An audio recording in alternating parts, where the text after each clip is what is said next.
Road election, the Horde election, Patodun Bay election, Patodun election, and then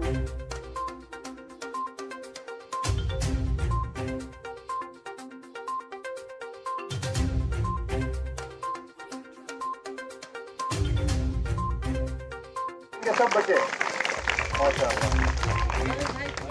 ये girls high school ड्रंकवाल से है, high school का बच्चा है। और अब मैं रिक्वेस्ट करूंगा, second prize goes to Kifayat Khurshid of Army Goodwill School Sopur, and first prize goes to Rashid Ramzan। आस-पास सब चीजों की, क्योंकि आज देखा जाए तो हम सबसे गंदे लोग हैं।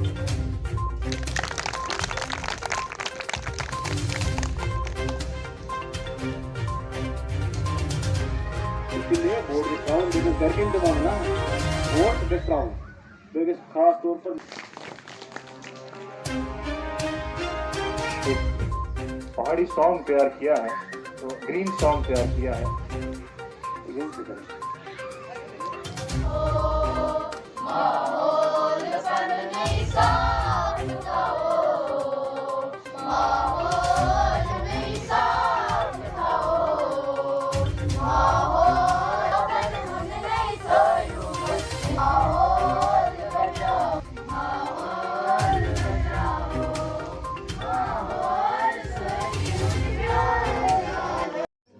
बच्चों से मुखातिब होते हुए मैं ये कहना चाहूँगी कि जिस भी फंक्शन में जाती हूँ बच्चों के साथ खास लगाव रहता है मेरा, क्योंकि हमारा जो फ्यूचर है वो बच्चे ही हैं।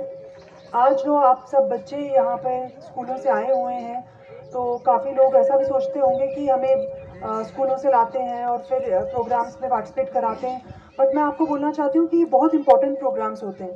ठीक है, सिर्फ पढ़ाई ही इम्पॉर्टेंट नहीं है, पढ़ाई इम्पॉर्टेंट है, लेकिन उसके साथ साथ जो एक्सपोजर होता है, जैसे आपके टीचर भी यहाँ कह रहे थे, वो इन्हीं चीज़ों से मिलता है। जब आप आते हैं और डिफरेंट प्रोग्राम्स जो हैं वो उनका हिस्सा बनते हैं, उसमें कुछ लोग बोलते हैं तो उसमें स्पीकिंग एबिलिटी आपकी इम्प्रूव होती है, कुछ लोग जो है पेंटिंग करते हैं तो उसमें हमारे जो है आर्ट और एक्स्ट्रा करिकुलर एक्टिविटीज़ में अच्छा परफॉर्म करते हैं। और जब आप डिफरेंट फोरम्स में जाते हैं तो आपका जो एक्सपोजर लेवल होता है वो स्कूल से बहुत ज़्यादा इंक्रीज़ होता है।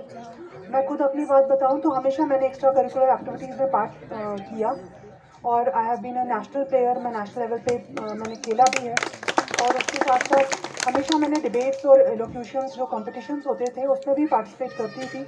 और मैं बच्चों को भी यही कहती हूँ कि एक तरफा नहीं बनना है। काफ़ी जो होते हैं बच्चे वो मायूस भी हो जाते हैं, क्लास में हर कोई फर्स्ट नहीं आ सकता, और बच्चे जो हैं जब उनका रिज़ल्ट थोड़ा भी ख़राब आता है, एक तो माँ बाप उनको परेशान करने लग जाते हैं कि आपका रिज़ल्ट क्यों अच्छा नहीं आया, आप क्यों फर्स्ट नहीं आए, या आपका 100% मार्क्स क्यों नहीं आए, और उसके साथ साथ बच्चे भी बहुत डिस्करेज हो जाते हैं।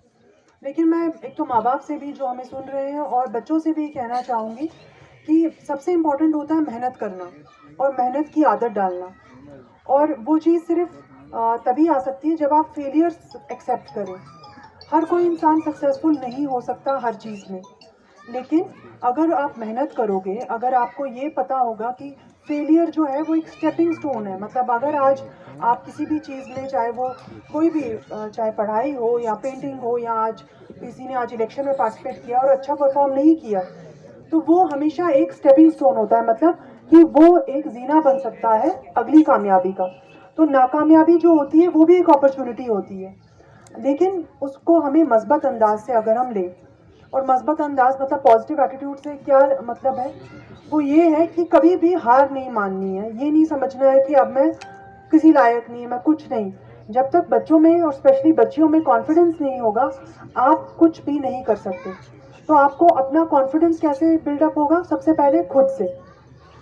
अगर आपको कोई भी कहे, कभी कभी ऐसा भी मैंने देखा कि टीचर्स खुद बच्चों को कहते हैं तुम किसी लायक नहीं हो, तुम नालायक हो।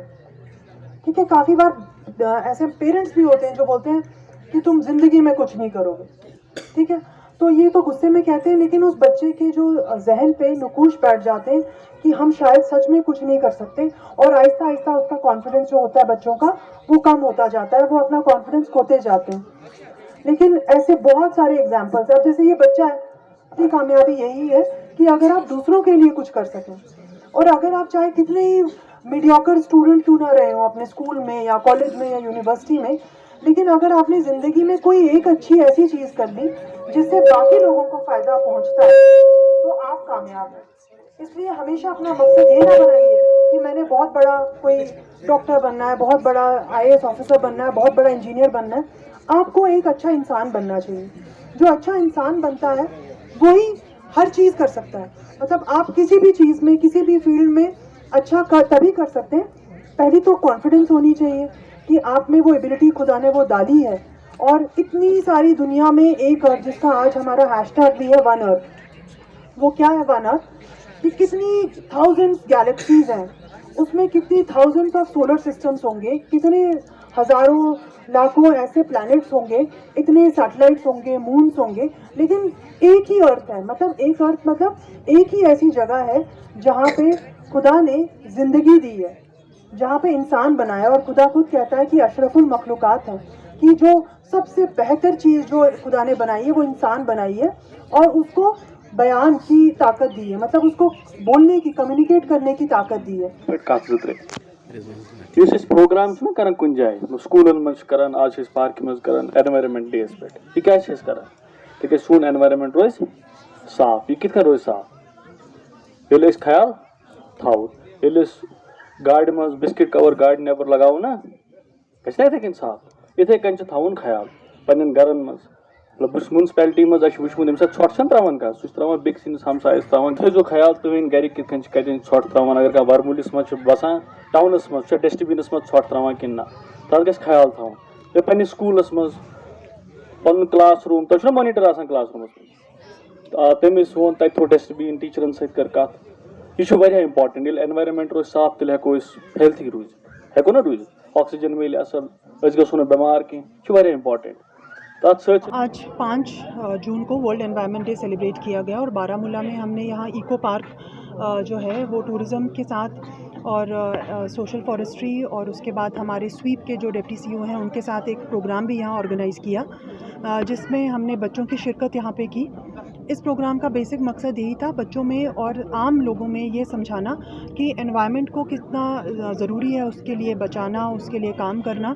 और हमारे जितने भी आम मर्रा की जो ज़िंदगी में हम चीज़ें कर रहे हैं उसमें छोटी छोटी एक्टिविटीज़ जो हैं उससे हम किस तरीके से अपना एनवायरनमेंट बचा सकते हैं, चाहे वो प्लास्टिक का मिसयूज़ हो या ओवर यूज़ हो, इलेक्ट्रिसिटी का, वाटर फैसिलिटीज़ का, उससे हम अपने एनवायरनमेंट को कैसे बचा सकते हैं, इसके बारे में हमने एक सेमिनार किया।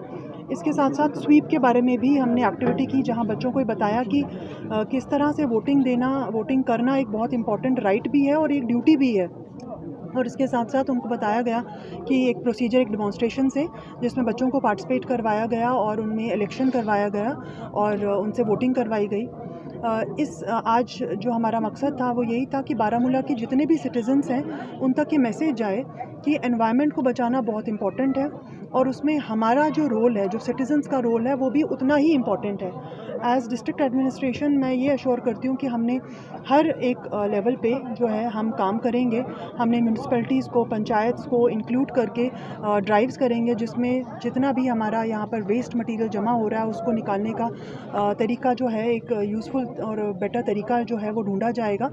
इसके साथ साथ बच्चों को भी इस ड्राइव में इन्वॉल्व करना है, आम सिटीजन्स को इन्वॉल्व करना है, एसोसिएशंस को, ट्रेडर्स को और हर तरह के लोगों को इसमें इन्वॉल्व करना है, जिससे पोल्यूशन क्रिएट हो रहा है उनको ही हम यूज़ करना चाहते हैं, ताकि वो खुद अपना जो क्रिएटेड पोल्यूशन है उसे कम करने में हमारी सोसाइटी की मदद करें, एडमिनिस्ट्रेशन की मदद करें। जो है हमारा एक फोकस एरिया है और इस साल हमने इको पार्क में भी बहुत सारी ऐसी एक्टिविटीज़ जो हैं वो नई स्टार्ट करेंगे, जैसे जॉर्बिंग हो गया या यहाँ नाइट स्टेज हो गया, उसको भी हम स्टार्ट करेंगे। इसके साथ साथ यहाँ की जो ओवरऑल ब्यूटी है उसमें भी इम्प्रूवमेंट की जाएगी, चाहे वो पाथ्स का क्रिएशन हो या फाउंटेन्स का क्रिएशन हो या लाइटिंग हो या फ़ोटो पॉइंट्स हों, वो सारी चीज़ें देखी जाएंगी। इसके बारे में ऑलरेडी प्लान्स बने हुए हैं, उस पर भी हमारी नज़र बनी हुई है कि उसको टाइमलाइंस के विद इन कंप्लीट किया जाए। इसके साथ साथ हमारे जो बाकी पार्क्स हैं, चाहे वो हमारे मेन बारामूला में हो या डिफरेंट सब डिविजन्स में हमारे जो पार्क्स हैं, उसके बारे में भी हम जो है रेगुलर मीटिंग्स थिंग्स कर रहे हैं ताकि हमारे लोग जो हैं वो उनके पास कोई जगह हो जहाँ पर वो वॉक्स करने जाएं, चाहे वो मॉर्निंग वॉक हो, इवनिंग वॉक हो, और उसकी जो है ब्यूटिफिकेशन में उनका भी रोल हो।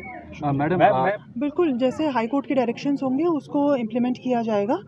इसमें कोई दो राय नहीं है कि बहुत सारा जो है इश्यूज़ क्रिएट होते हैं उन लोगों से जो रजिस्टर्ड नहीं होते हैं, बट जैसे हमें सुप्रीम कोर्ट और हाई कोर्ट की डायरेक्शंस होंगी वैसा फॉलो किया जाएगा। मैडम आज एक देखिए, जो भी हमारे इश्यूज़ आज हमें नोटिस में आए हैं उन सब पे हम कार्रवाई करेंगे और जितने भी इलीगल एक्टिविटीज़ होंगी उस पर पनिशमेंट भी होंगी। Thank you.